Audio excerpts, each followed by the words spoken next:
Well, welcome everyone to the virtual world of the East Side Freedom Library and our partners, the Ramsey County Historical Society. I'm Peter Ratcliffe, the co-executive director of the Freedom Library.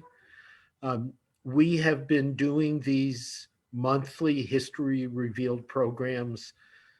We did a little counting tonight, and we figure it's been 3 years in person, then online. Soon, we hope, back to in person. We have greatly enjoyed working with our colleagues at the Ramsey County Historical Society and bringing our two communities of people interested in history together. The East Side Freedom Library's mission is to inspire solidarity, work for justice, and advocate for equity for all. Knowing where we have come from helps us figure out how to get where we want to go. And I think what we're going to hear tonight from Anna Peterson is going to give us a lot to think about how we can move forward in positive and progressive directions. So I'm going to turn things over to my colleague, Robin Priestley. I also want to just say thank you to my colleague, Carla Reilly, who is rendering herself simultaneously invisible and absolutely necessary to the work that we do by handling the technology. So, Robin, it's all yours. Thank you, Peter. As Peter said, we've been partnering with the East Side Freedom Library for 3 years now, and it's always a wonderful experience, and we're so happy to be able to bring you the wide range of programs, authors, historians, speakers on a variety of topics on our collaboration with the East Side Freedom Library. So tonight, we want to thank you all for coming and listening to Anna Peterson on the Scandinavian Woman Suffrage Association of Minnesota. This is part of our exhibition on suffrage that is up on our website. So please check out rchs.com. The address is down in the lower left on the slide. And you can also see upcoming programs.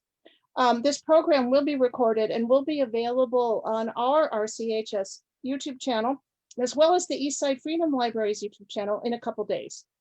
So during the program, some technical reminders: please keep your microphones and personal cameras turned off, and feel free to type your questions and comments in the chat at any time.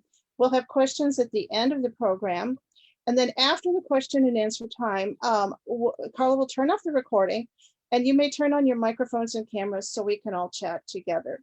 So please consider supporting the Ramsey County Historical Society and the East Side Freedom Library. We rely on the support of members and friends like you to continue to present these programs and all of our efforts. And both organizations have some great benefits to joining. RCHS has our quarterly magazine, Ramsey County History, which has been an award-winning magazine, and you would receive that as part of your membership. And our historic site, Gibbs Farm, up on the corner of Larpenteur and Cleveland, is now open this summer, which is very exciting after being closed last year. And it's open Fridays and Saturdays. So check on the website for that. And then also on the website, of course, there's information on how to donate, how to join, and much more. So I want to put forward that on Tuesday, June 22nd, we have a very special History Revealed program with Professor Carlos Hill, who will be sharing his new book on the Tulsa Massacre, which took place 100 years ago, May 31st. So that will be a really important program, and we hope that you all can join us for that. Signing up, registration information, and more information on the program is, again, both on the RCHS website and the East Side Freedom Library website. So acknowledging the sacred Dakota land, Minnesota Makoche, the land where the waters are so clear they reflect the clouds, is the ancestral and contemporary homeland of the Dakota people. It is also home to the Anishinaabe and other indigenous peoples. The Ramsey County Historical Society acknowledges that its sites are located on and benefit from these sacred Dakota lands. RCHS is committed to preserving our past, informing our present, and inspiring our future. Part of doing so is acknowledging the painful history and current challenges facing the Dakota people, just as we celebrate the contributions of the Dakota and other indigenous people. You can find our full land acknowledgement statement on our website, which includes actionable ways which Ramsey County Historical Society pledges to honor the Dakota and other Indigenous people of Minnesota Makoche. So RCHS is committed to presenting the stories and histories of all in our community, and we are so pleased to bring you tonight's program on suffrage and the work that the Scandinavian Women Suffrage Association of Minnesota did in that. So let me introduce Anna Peterson. We're so delighted to have her here. Anna M. Peterson is Associate Professor of History at Luther College in Decorah, Iowa. She also serves as editor for the Norwegian-American Historical Association. Let me just get the slide up. There we go. And Anna's many publications include 2 articles on the Scandinavian Woman Suffrage Association published in Minnesota History and the Journal of American Ethnic History. So thank you, Anna, and welcome. Thank you. And thank you to the Ramsey County Historical Society and the Eastside Freedom Library for hosting tonight. My information is up on the screen there, and I'll put that up at the end of the presentation as well. You'll see that my email address is at the bottom. Take note of that. You're welcome to email me with any questions that come up for you, maybe later tonight or tomorrow or 3 weeks from now, whenever it is. So don't be afraid to reach out with that email address there. And just I'll keep, you could, that's fine. So Robin is doing the slides for me because I'm having some tech issues. So you'll kind of notice that I'll be pointing out some places where she can advance the slides there too. So thank you. All right. With the ratification of the 19th Amendment in August of 1920, women won the right to vote in the United States. For decades, women across the country had been marching, lobbying, even going on hunger strike in an effort to persuade lawmakers and the public to support women's suffrage. Alongside well-known suffragists, people like Elizabeth Cady Stanton, Susan B. Anthony, Alice Paul, Carrie Chapman Catt, some of these names might be familiar to you. Alongside these women, women from a wide variety of ethnic, racial, and class backgrounds participated in this political movement. Their work was essential to the realization of votes for women in 1920. These women used what connections they had to try and convince men at the local, state, and federal level to support their right to vote. It's therefore perhaps not so surprising that in a state like Minnesota, where immigrants made up a large percentage of the population, suffragists formed an ethnic women's suffrage club, the Scandinavian Woman Suffrage Association, or I'll be referring to it tonight as the SWSA, Scandinavian Woman Suffrage Association. And so you can see a picture here with them holding the banner there. I'll be talking tonight about the formation of the club's membership, some of its activities, and the environment that they operated within. We'll just stay on this slide for a little bit, Robin. It may not have been surprising that Minnesota was home to an ethnic club like the SWSA. Certainly, we can understand this decision as strategic, but it was unusual. Within the American suffrage movement, racial, class, and ethnic divisions ran deep. Some of the most prominent suffrage organizations at the time were mainly comprised of white Anglo-Saxon Protestant women from the upper and middle classes. These suffragists often painted people from other backgrounds as a threat to their political goals and didn't always recognize them as kind of equal suffragists in the fight. In spite of this, Indigenous women, Latinas, African Americans, and immigrants from around the world, among others, participated in the women's suffrage movement and influenced its outcome. That's why I'm glad to be giving this talk tonight in conjunction with the work the Ramsey County Historical Society has been doing to highlight the diversity of the women's suffrage movement through their suffrage exhibition, Persistence, Continuing the Struggle for Suffrage and Equality, 1848 to 2020, and their History Revealed series, which they're doing in collaboration with the Eastside Freedom Library. Minneapolis and St. Paul were home to many suffrage clubs in the early 20th century, including the Minnesota Women's Suffrage Association and the Political Equality Club. But the SWSA was the only ethnic suffrage organization in the area. It was the president of the Political Equality Club, Dr. Ethel Hurd, who formed the SWSA in 1907 to take advantage of the potential lobbying power such a club would have in the heavily Scandinavian populated state of Minnesota. As later president of the club, Nanny Matson-Jaeger described, the SWSA, quote, served as a sort of special committee in the general suffrage work, end quote. This special committee augmented the work of other suffrage organizations through its appeal to Scandinavian Americans' ethnic heritage. In doing so, they had to navigate a climate of intense nativism and anti-immigrant sentiment present both inside and outside the women's suffrage movement. How did they do this? And that's some of what I'll be talking about tonight. I'm going to remind you of this later in the talk, but I also want to just tell you up front that my main argument is that they were able to do this because the unique position of suffrage movements back in Scandinavia and the construction of Scandinavian-American ethnicities built on ideals of progress, equality, and liberty enabled Scandinavian-American suffragists to successfully marshal their ethnicity to attract more suffrage association members and legislative supporters. Before we go any further, I want to take a minute to talk about my use and their use of the designator Scandinavian. And I'll have you go to the next slide, Robin. In the United States, immigrants from the Scandinavian countries of Norway, Sweden, and Denmark, and you see those 3 flags flying there, they often found it useful to band together, employing the umbrella identity of Scandinavian, particularly in political contexts. And sometimes you would also see representatives from the Nordic countries, including Finland and Iceland, joining in as well. A Scandinavian organization allowed for larger numbers of potential members than nationally based organizations. When combined, Scandinavians made up the largest immigrant group in Minnesota. Thus, a united Scandinavian club made it possible to create a larger organization that might achieve greater political power. Outside the Scandinavian milieu, it was also quite common to associate Norwegians, Swedes, and Danes as one ethnic group. Similar languages, customs, and histories led many Anglo-Americans to refer to the various Scandinavian nationalities as if they were interchangeable, much to many Norwegians, Swedes, and Danes' chagrin. The formation of a consolidated Scandinavian Suffrage Association took advantage of this misconception to create a larger, more cohesive lobbying group. This does not mean that there were not tensions within organizations such as these. There certainly were. It also doesn't mean that the organization was equally comprised of Norwegians, Swedes, and Danes.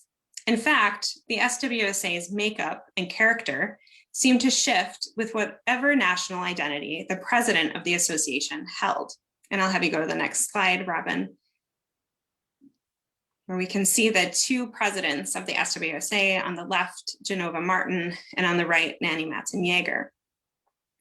When Norwegian-born Genova Martin was president from 1907 to 1913, the association was decidedly Norwegian-American in the people it appealed to and the activities it promoted. When Nanny Matson-Jaeger, a Swedish-American, took over in 1913, there was a definite change in the attitude and membership of the club. It now tended to skew more Swedish American. And I'll get to talking more about these leaders of the SWSA in a bit. But since I started talking about membership, I want to tell you a little bit more about the membership of the SWSA, because it's pretty interesting in terms of what we know about other suffrage organizations. It's during Jaeger's tenure that we have the most information on the club's membership, because her papers held at the Minnesota Historical Society's archives include 178 membership cards from her time as president. And you can advance the slide. We can see here on the next slide, here we go, one of these membership cards. And I'll get to talking about the different pieces of it in a minute, but I'll just point out right now that you can see the name line and the address line. So everyone wrote down the name, their name and address. And I cross-referenced the names and addresses on the membership cards with the US Census so that I could better understand the organization and its membership, who exactly were the people who were signing their name here, who exactly was interested in this type of organization. Officially, membership of the SWSA was restricted to first and second generation Scandinavian Americans. Individuals from outside Scandinavia were not allowed to join.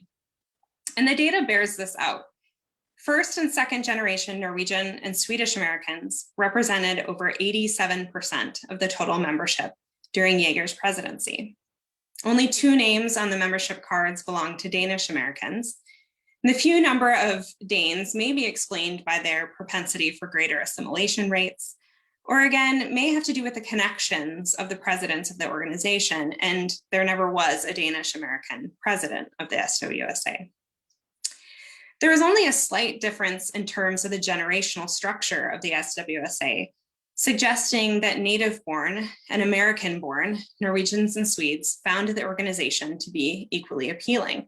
And this is pretty interesting because it means that immigrants who arrived in the US with still strong connections back to the homeland were as likely to be members as their children, who we often think of as already having been assimilated or wanting to distance themselves from ethnic affiliations. That's not the case with the SWSA. The second generation, wasn't afraid to be ethnically identified or wasn't afraid to join this ethnic affiliation. Those who fulfilled the criteria of being able to claim Scandinavian heritage were accepted as members and did not have to pay membership dues. And you can see that on the card. After it says every woman's cause, and after that it says no dues required. The absence of fees contributed to the overall economic diversity of the club. While a number of the SWSA's female members, especially its officers, were wives of prominent Scandinavian-American men in the Minneapolis-St. Paul community, women from working class backgrounds, as well as single working women, also joined the club. While married women's occupations on the census were often listed as housewife, their husbands' occupations indicate what economic circumstances these women lived within, so some of what we can know about their economic background. Most SWSA members came from households that received money from skilled occupations, such as electricians or foremen at work sites. While the majority of these men had either received occupational training or amassed enough experience to warrant a kind of supervisory position or a white-collar position, many of the members also came from households where men worked as laborers. In fact, the absence of membership fees may help explain why just as many of the SWSA's member households receive their income from laborer occupations as professional occupations. For example, the wife of a bricklayer was as likely to be a member as the wife of a lawyer or doctor. And again, this is interesting because when we tend to think of suffragists, we tend to think of suffragists who are upper middle class, who have professional backgrounds themselves. Many were doctors, like Dr. Ethel Hurd. Some of them were lawyers, or they were married to men with these professional backgrounds. That's not the majority of members of the SWSA. Men, although not the main targets of the SWSA's recruitment efforts, were also allowed to join, and a few of the women's husbands and children were listed as members of the SWSA. And of the 178 membership cards, 12 of them had men's names on them. In terms of age, we also know that younger Scandinavian-American women, often faced with responsibilities radically different from older women, became members of the SWSA despite personal obstacles. Single working women did not flock to join the SWSA in greater numbers than did married women who had children. In fact, most of the SWSA's female members were not single working women. The average age of an SWSA member was just over 32, and nearly half of the members had children under the age of 18 living at home in 1910. As I've already indicated, the background of the SWSA's membership is interesting in that it doesn't conform to what we know or what we think we know about the American women's suffrage movement. Until fairly recently, the scholarly focus has been on the elite Anglo-American leaders of the national movement, which has skewed our understanding of the women who comprised the movement's base and of the organizations that operated at the state and local levels. The diverse membership of the SWSA challenges both these present assumptions as well as past assertions about who suffragists were. At the time of its operation, the SWSA countered anti-suffrage rhetoric that suffragists' demands should not be taken seriously by lawmakers or the American public. Anti-suffragists alleged that suffragists were solely upper-class society women whose personal situations did not or could not reflect the majority of American women's needs and desires. Antis contended that just because those types of women wanted to vote didn't mean the common everyday American housewife wanted to vote. For example, in 1915, the Minnesota Anti-Suffrage Association alleged that suffragists were not mothers, but, quote, idle, brainless society women, end quote. Ethel Hurd of the Political Equality Club contested this view by documenting the number of Minneapolis Suffrage Club members who worked both inside and outside of the home. Importantly, she pointed to the SWSA as an example of a club, quote, almost entirely composed of practical housekeepers and mothers, end quote. In this way, the SWSA helped disprove a key element of anti-suffrage messaging. While practical housewives and mothers may have made up the majority of the SWSA's membership, there's considerably more known and more to know about the women from the middle or upper classes, as it was these women who typically assumed leadership positions in the SWSA and other organizations and left behind historical records. So let's return now to the two presidents of the SWSA. I'll have you advance the slide. You can go forward one, Robin. Thank you. So Genova Martin, the first president, and Nanny Matson Yeager, the second and last president. While we know considerably more about Nanny Matson Yeager, we do know a few things about Genova Martin. She was perhaps most well known in the Norwegian-American community as a writer. She was a poet, an essayist, and a playwright, publishing the 5-act play Zoritha. In addition to serving as first president of the SWSA, she also held the position of vice president for the Minnesota Women Suffrage Association earlier. After her time as SWSA president, she became an outspoken advocate for socialism, and it's believed her husband was of a working class background. More has been published about second president, Nanny Matson Yeager. Born in Red Wing, she attended several years of schooling in Sweden, later becoming the first woman of Scandinavian descent to enroll at the University of Minnesota in 1877. Like Martin, she also served on the executive board of the Minnesota Woman Suffrage Association. She was active in the kindergarten movement and the Women's Christian Association, in addition to her suffrage work. Nanny Matson Yeager came from a politically active and well-connected family. Her father, Hans Matson, was a prominent elected official in Sweden before he emigrated to the US in 1851. After immigrating, Matson became one of the most well-known Swedes in American politics, certainly Minnesota politics. He served at the rank of colonel in the 3rd Minnesota Regiment, as the first secretary of the Minnesota Board of Immigration, and as Minnesota Secretary of State in 2 non-consecutive terms. He also founded several Swedish newspapers in Chicago and Minnesota. Matson was also president of the Scandinavian-American Publishing Company. And Nanny's husband, Luth Yeager, a Norwegian immigrant, worked alongside her father at the Scandinavian-American Publishing Company as secretary. Prior to that, Luth was editor of one of the most important Norwegian language newspapers in Minnesota, Budstikken, or The Messenger.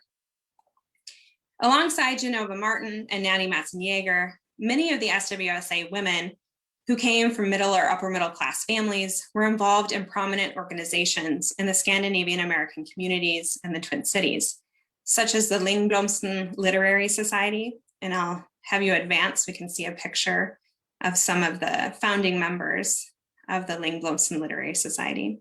They were members of that and also the Progressive Literary Society, women like Laura Brotager and Helen Egglesrud. These women represented the backbone of the upper middle class Scandinavian-American community in Minneapolis-St. Paul. They formed networks of active association women who had ties outside of the framework of the SWSA. This, coupled with the incredible variety of membership backgrounds and ethnic identity of the club, enabled the SWSA to appeal to a different audience than the other suffrage organizations operating in Minnesota. Before I get into some detail about the work of the SWSA, I want to give you a little context about the construction of ethnic identities that was taking place at this time that affected the environment the SWSA was operating within and the tools they had at their disposal. I'll have you advance one. Great. Many scholars have studied how the encounters immigrants and their descendants had with racial and ethnic hierarchies in the United States influenced their efforts at constructing an American ethnicity. Some European ethnic groups, including the Irish and the Italians, struggled to achieve a status of whiteness in the United States.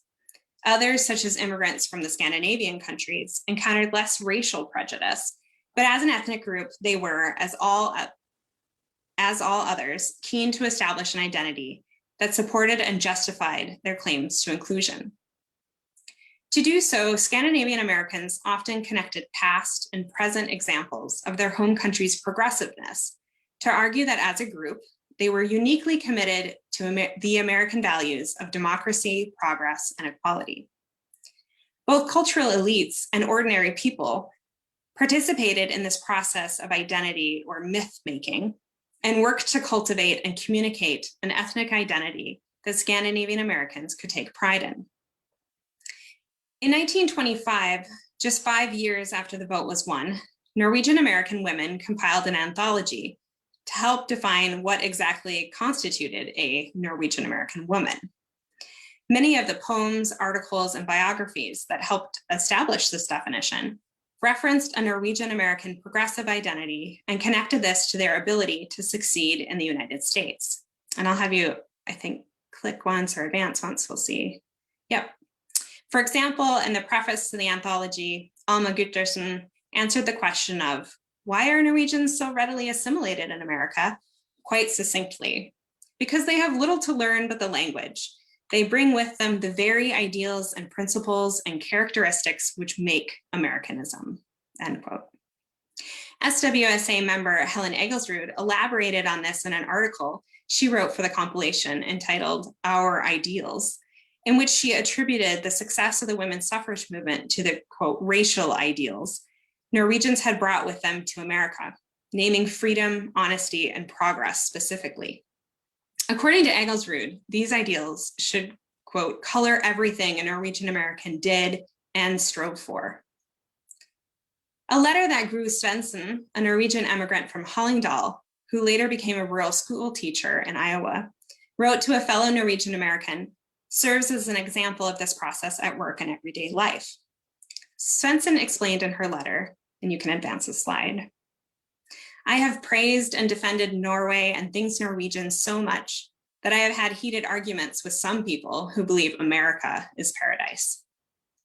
This statement highlights a desire Svensson and other Scandinavian Americans had to inform others of the positive and what they believed were at times superior elements of their cultural past, especially in relation to their current homeland. You can advance the slide. Successful women's suffrage movements in Scandinavia could also serve to bolster claims like these. When Norwegian women won the limited right to vote in 1907 and the universal right to vote in 1913, mythmakers used this as evidence to directly link Scandinavian ethnicity to the ideals of progress, equality, and liberty. Scandinavian Americans could encounter these ideas through their reading of ethnic publications. You can advance the slide. For example, one such publication, the Dano-Norwegian language magazine Kvinnen og Hjemme, which means the woman and the home, printed stories that compared the women's suffrage movement in America with agitations for women's enfranchisement in Scandinavia, and in doing so, highlighted the accomplishments of Scandinavian suffragists. And you can advance the slide. As editor Ida Hansen wrote in 1909, quote, the Nordic countries are, as everyone knows, #1 in granting women's rights, which much larger countries have not even dreamt of granting. This assertion simultaneously identified the Nordic countries as having a superior position in regards to women's rights, while disparagingly pointing out the limited progress of other nations, including perhaps especially the United States, a much larger country. The mainstream English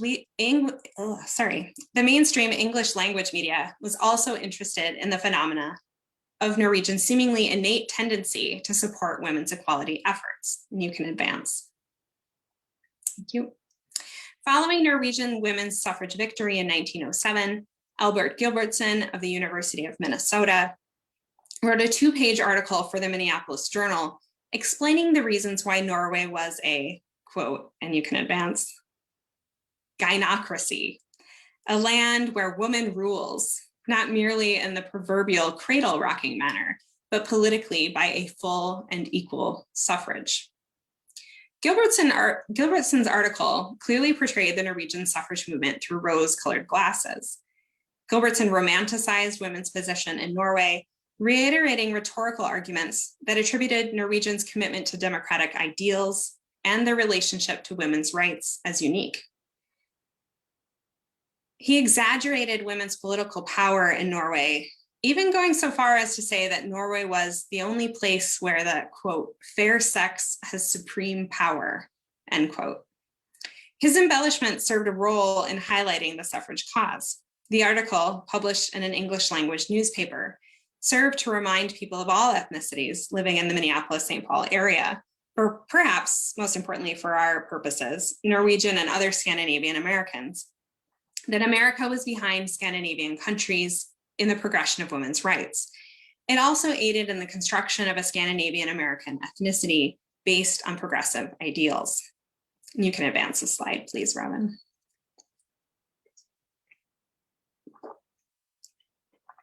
Both suffragists and anti-suffragists drew upon existing ethnic and racial frameworks to argue that different ethnic groups either supported or opposed women's right to vote based on their heritage.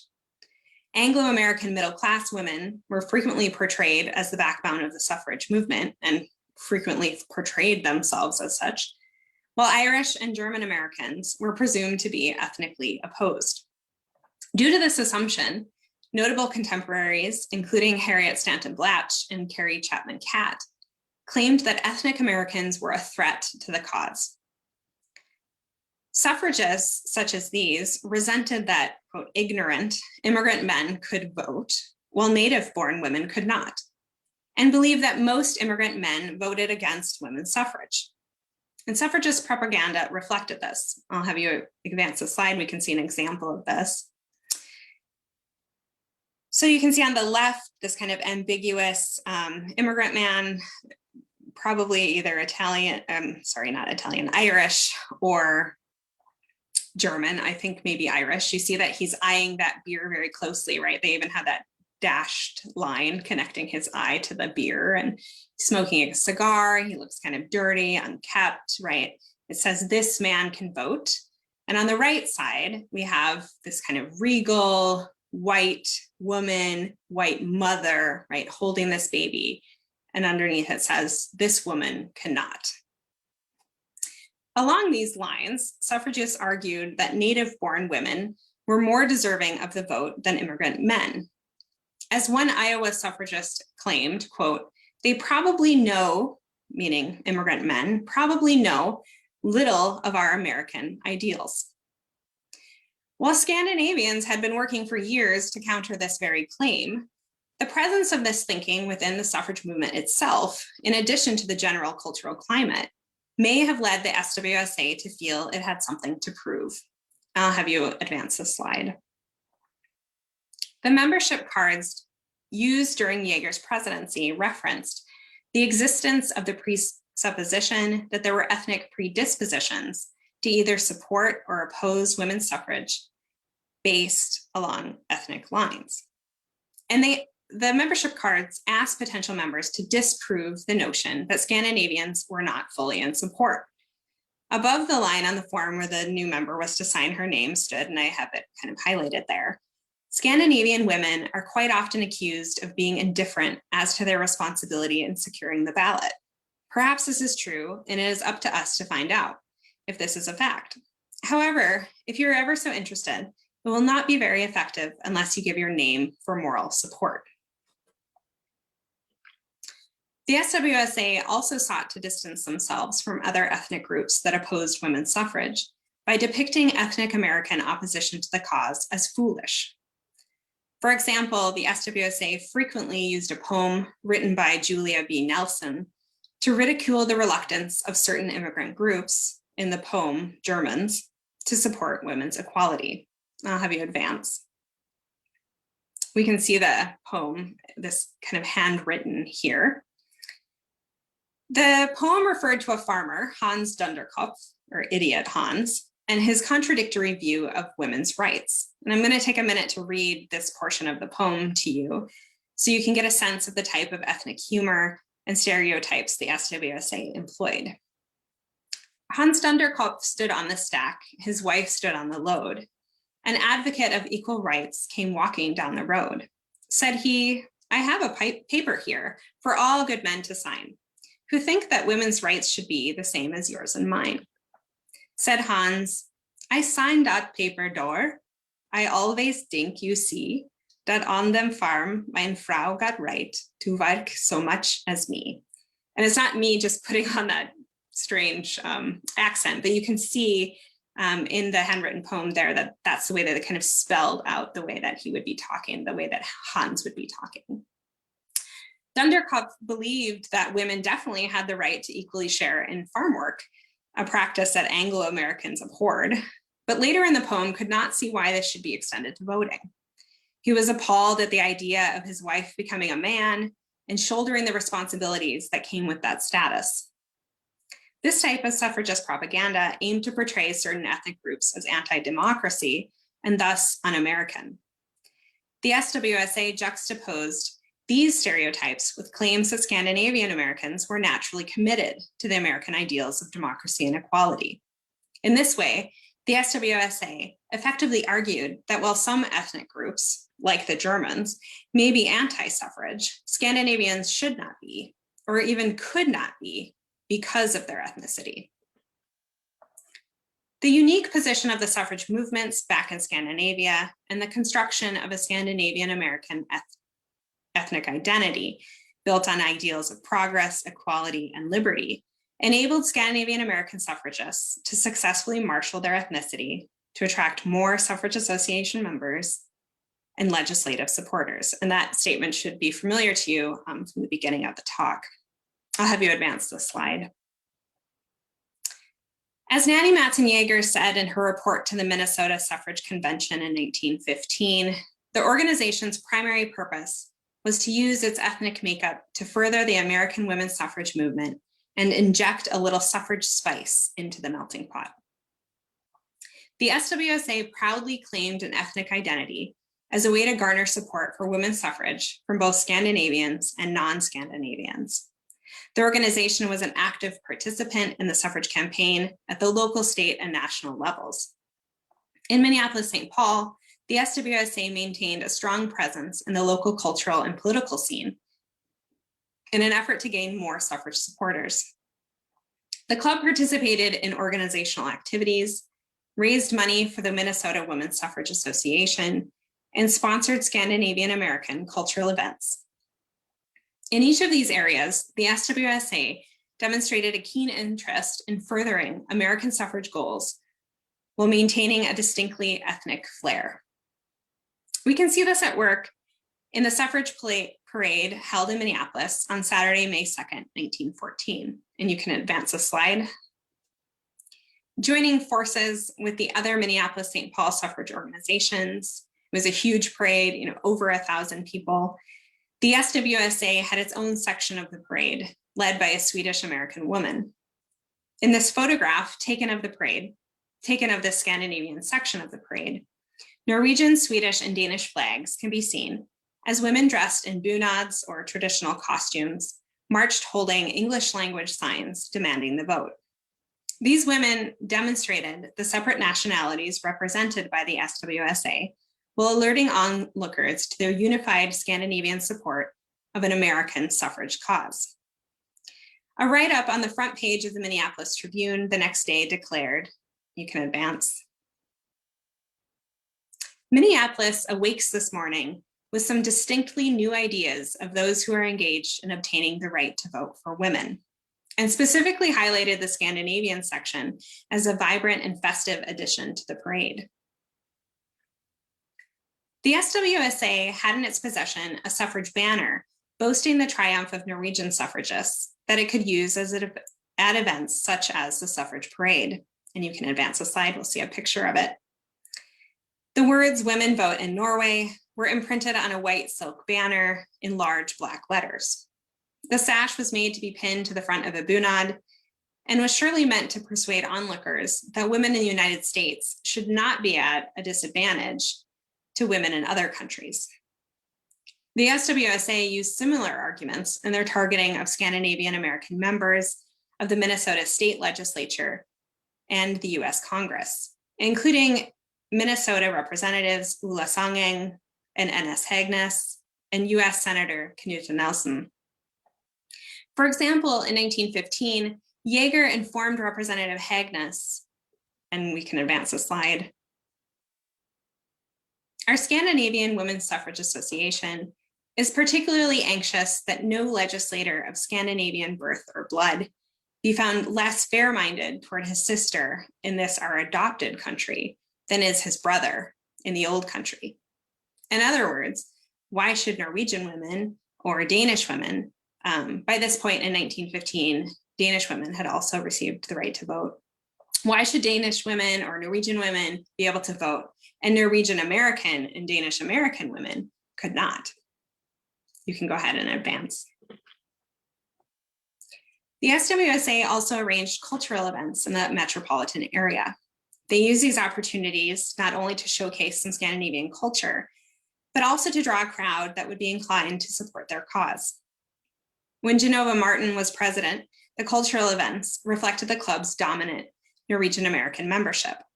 For example, on November 13th, 1910, the SWSA hosted an evening of entertainment, which included a play, King Haakon VII, presented by the Norwegian Dramatic Society.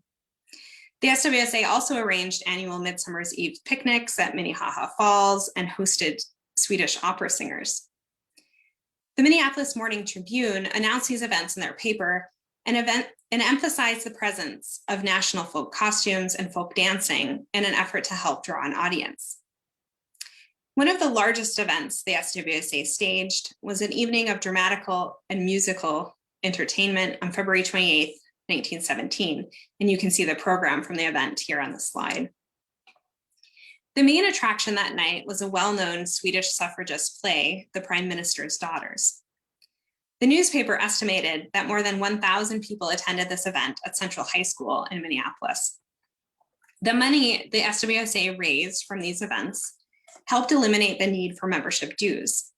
These fundraisers also aided the SWSA in their efforts to further state suffrage goals. The other Minneapolis suffrage clubs often praised the SWSA for its ability to raise money as an auxiliary organization for the Minnesota Women Suffrage Association. The SWSA was specifically responsible for raising money for the construction of a suffragist building on the Minnesota State Fairgrounds. And you can advance a slide, we'll see a picture of that building. Oh, one more, there we go. The building, called the Women's Citizen Building, stood on the fairgrounds where it served as a gathering place for all Twin Cities suffrage clubs. The SWSA's involvement in suffrage club meetings, citywide suffrage events, and Scandinavian cultural events reveals how the members used their unique ethnic affiliation to gain support for women's suffrage. Their ethnicity did not, however, play an overt role in every suffrage activity in which they were engaged. The SWSA probably targeted Scandinavian Americans in their efforts to raise money for the Women's Citizen Building. Yet when the fundraising was completed, the SWSA handed the money over to the Minnesota Woman Suffrage Association. This shows how the club functioned within the state suffrage organizational scheme in ways that took advantage of their Scandinavian heritage and connections. Its ethnic foundation also gave the SWSA the ability to extend its lobbying reach outside the Minneapolis-St. Paul area and the state of Minnesota. Go ahead and advance, Robin. Both state-level suffrage organizations and the National Suffrage Campaign could take advantage of the SWSA's employment of ethnic rhetoric in order to rally support from Scandinavian populations across the nation. The SWSA offered its expertise to nearby state suffrage organizations, including North Dakota, where Scandinavian immigrants and their descendants made up more than a quarter of the state's population in 1910. The SWSA helped the North Dakota Votes for Women League, and that's who you see in this picture. They helped them learn how to use ethnicity to appeal to the state's Scandinavian population through publishing suffragist arguments in Scandinavian languages and in immigrant newspapers, such as the Norwegian language Fram in Fargo. In addition, the SWSA served as a qualified ethnic rallying force for the national women's suffrage movement. And you'll advance the slide and we'll see this image that I had up at the beginning and kind of we'll be able to understand it a little bit better. At the national level, the SWSA supported and aligned itself with the more radical suffrage organization, the National Women's Party, or the NWP, earlier called the Congressional Union for Women's Suffrage. The rift between the NWP and the more traditional National American Woman Suffrage Association, or NASA, compelled many suffrage clubs to choose to support either the NWP or NASA based on their identification with either militant or conventional suffrage methods. In Minnesota, most notably, the Minnesota Woman Suffrage Association distanced themselves from the NWP over its controversial tactic of picketing the White House during World War I. Other clubs, including the SWSA and Minnesota branch of the Congressional Union, not only continued to support the NWP after picketing began, but even joined in the picketing during Minnesota Day on the picket line in 1917. This photograph was taken in conjunction with this effort. Women hold the SWSA's banner and the banner for the Minnesota branch of the Congressional Union in front of the NWP's Congressional Union headquarters. The SWSA also chose to maintain a close relationship with the NWP in other ways, including financial support and providing advice on recruiting Scandinavian Americans. Alice Paul, chairwoman of the NWP, identified the SWSA as a resource to help cultivate suffrage support amongst Scandinavian Americans across the United States. When the NWP became aware of Scandinavian American communities that needed to be persuaded to support women's suffrage, the organization contacted the SWSA and requested they reach out to these communities. For example, by the summer of 1920, it remained unclear whether or not the 19th Amendment would be ratified by the 36 states required. Delaware was one of the holdouts, and the NWP wrote the SWSA in May and asked the SWSA to use its ethnic identity to encourage Scandinavian Americans living in Delaware to support the suffrage cause. It's interesting to note that the NWP asked the SWSA to contact this Scandinavian American community in Delaware over the geographically closer Norwegian-American suffrage organization located in Brooklyn, New York. And that may have been because Delaware was home to more Swedish Americans than Norwegian Americans. As kind of a side note, Delaware did not ratify the amendment until much later in 1923.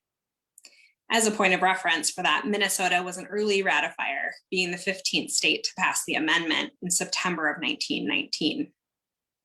You can go ahead and advance the slide. While we've seen some of the benefits to having an ethnic-specific suffrage organization, there were also significant drawbacks, especially after 1914. And I've already discussed some of those drawbacks in terms of kind of these ideas about immigrants and whether or not they supported women's rights to vote. Now I want to talk about it a little bit within the context of the war. So you can advance the slide, Robin. The onset of World War I affected European immigrant status in the United States and had ramifications for an all-ethnic political organization such as the SWSA. People were especially reluctant to claim any cultural background other than American during this time. You can see right from this poster, are you 100% American? Prove it. And that at times violent backlash against immigrants after 1914 caused many ethnic Americans to renounce their heritages and adopt dominant Anglo-cultural practices in fear of being singled out as anti-American. And in some states like Iowa, it was even illegal, right, to publicly demonstrate being other than 100% American. You weren't allowed to speak a foreign language in public, for example, in 1918. Although this situation was particularly acute in German-American communities, its effects were far-reaching in other ethnic communities as well. The desire to avoid ethnic identification during World War I affected the SWSA in meaningful ways. For example, in a letter written to Jaeger in 1914, former President Genova Martin voiced her frustration with the number of Scandinavian-American women who were involved in other suffrage organizations that weren't the SWSA. Martin indicated that this was because Norwegian, Swedish, and Danish Americans wanted to avoid ethnic identification. The war and the accompanying anti-ethnic climate also led the SWSA to contemplate a name change in April of 1918. At the regular meeting of the SWSA, a motion to change the name of the club from the Scandinavian Woman Suffrage Association to the Woman Citizen Association was debated. Arguments ensued about whether or not the club's ethnic identification was detrimental to the cause, and they must not have come to any agreement because a motion to defer the decision to the May meeting was accepted. In the interim, Jaeger wrote a letter to the SWSA's members about this matter, stating that although the war may have added burdens to their cause, they needed to focus on the issue of suffrage. Ultimately, the motion to alter the SWSA's name to a more Americanized version never passed. The SWSA chose to maintain its ethnic affiliation until the organization disbanded in 1920 after women suffragists' demand for the vote resulted in the ratification of the 19th Amendment to the Constitution.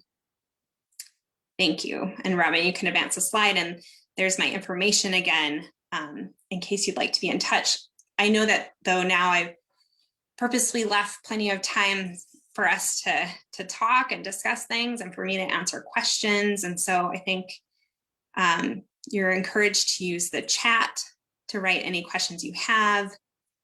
And then they'll let me know about those questions and I'll answer them. And Robin, maybe you want to take over with any other instructions.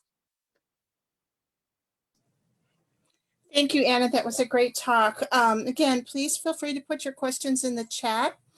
And then after the recording, we can turn everybody's microphone back on and your cameras so we're not bogging down the feed.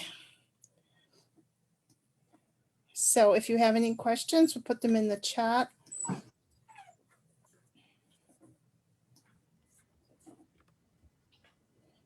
So, and I did have one question. You talked a bit, and I apologize, I think the dog is barking. You talked a bit about the different economic levels of the people, of the women and their husbands. Were most of the leaders of the organization of the, what we would say, more affluent class? Yeah. Yes. Although Genova Martin is kind of tricky. There hasn't been much published about her at all. There's not much about her in the historical record. Nanny Matson-Jaeger, for example, was highlighted in like Who's Who of Minnesota Women in the 1920s. Genova Martin was not on that list. But in someone's master, Anja Bakken, a Norwegian master student, I think she wrote her master's like in the early 2000s or something like that. She alleges that Genova Martin's husband, at least, was working class. But I wasn't able to find anything to corroborate that, and there wasn't a citation for it. So I'm not really sure about Genova Martin, although she's very well connected. I don't think that she personally was of working class background, but she may have been married to someone. But otherwise, no, the leaders were primarily of the kind of middle upper class elite, and they were fairly well connected to other organizations and other people in the community. If I may, Anna, ask, I'm really interested in this construction of Scandinavian, which is and is not an ethnic identity, and how the women were navigating and negotiating this. And do you have a sense that Norwegian, Swedish, and Danish men were engaged in a similar process of creating this sort of intermediate or umbrella kind of identity for themselves? Yeah, in terms of the Scandinavian umbrella identity. Yeah. Yeah, they definitely were. And you see more of that in urban areas where Scandinavians tended to not be a majority group. In rural areas, you would have more nationally based organizations, like the Norwegians would often have. They're more rural than Swedes and Danes. You also see it in kind of populations where there aren't a lot of other nationally based kind of immigrants. So in the West, in Utah, for example, see a lot more kind of uniting together to create newspapers and other kind of Scandinavian publications. Often those things didn't end very well or last very long because of the tensions within, especially when we're talking about kind of language and newspapers, for example. The Danes and the Norwegians could work together fairly easily in that way because their languages are more similar, where the Swedes, that often caused difficulties in Utah. For example, that's what I know the most about in terms of the newspaper work that they did together. But yeah, so, or for example, like Hans Matson created the Scandinavian-American publishing company, right? So, and men tended to be the ones who are organizing those newspapers and clubs like that. So it's definitely happening amongst men as well. It's more prevalent in political kind of organizations or in organizations where there's just, you know, not enough people of the different nationalities to have something like a newspaper or like a social club or anything like that. And in churches, in mutual benefit societies, were they also building an umbrella identity? Not so much in churches, at least not at this time. They will over the course of the 20th century, but there's a lot of tension even within the different national groups about different kinds of Lutheranism, for example, and they have trouble kind of working together. Again, until we see some of those kind of ethnic ties fade away, until we see some of the linguistic ties fade away over the course of the 20th century, they will start to kind of merge Lutheran churches together, which is how we have like the ELCA today, for example, or things like that. Mutual aid societies, I know less about. I mean, I know national based groups had theirs, like the Swedish Mutual Insurance or things like that. I think, again, over time, over the 20th century, there seems to be more of that taking place too, but not in the early 20th century quite yet, as far as I know. You know, I've looked a lot at Croatian immigration and the ways that a Croatian identity was developed in the United States out of people who had provincial identities and different dialects, if they were still in the Serbo-Croatian language, but dialects and ways that that these groups came together in the US to create something.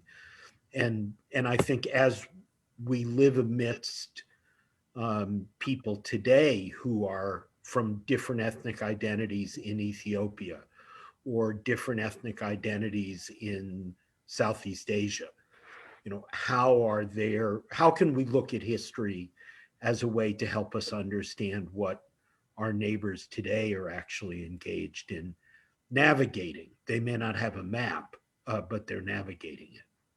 Right. And I mean, I think, again, too, like to outsiders, they can see these groups as just being one singular group, right? And they really don't have an understanding of the ways in which that's problematic to think that way, but also offensive, and within these groups that there are real struggles, right? Again, like you're saying, even within Norwegian, for example, there's a very strong localism just because of the geographically kind of isolated communities in Norway. Yeah, localism in the United States is really important there. So even claiming a national identity is difficult. Yeah, it's fascinating. And I just love that you found those membership cards and milking those membership cards for all the information that they can yield. I know how much fun it is to find something like that. Great. Are there other questions out there, folks? You answered my question, Anna, about the churches, which Peter asked, which was great. But going back to the membership cards, I was just kind of curious if you had a chance to look at how they recruited members, maybe in other parts of Minnesota, or how they communicated with people that weren't necessarily in the Twin Cities. I mean, I'm assuming that not everybody was in the Twin Cities. Right. Yeah. Most of their work was based in the Twin Cities. And actually, a lot of the work, at least the information that I have that wasn't in the Twin Cities, tended to be outside of Minnesota. They do some work. The Minnesota Women Suffrage Association sometimes would ask them to, for example, like provide advice, but also maybe give some materials to other organizations in the state, like Pipestone, I know. For example, that they did some work there. But most of the materials that are left seem to be from either the Twin Cities area or other states or other countries, right? Because they're also working with the suffrage movements back in Scandinavia as well. Yeah, and corresponding with them. Okay, well, thank you, Anna, and thank you, Peter. Oh, thank you.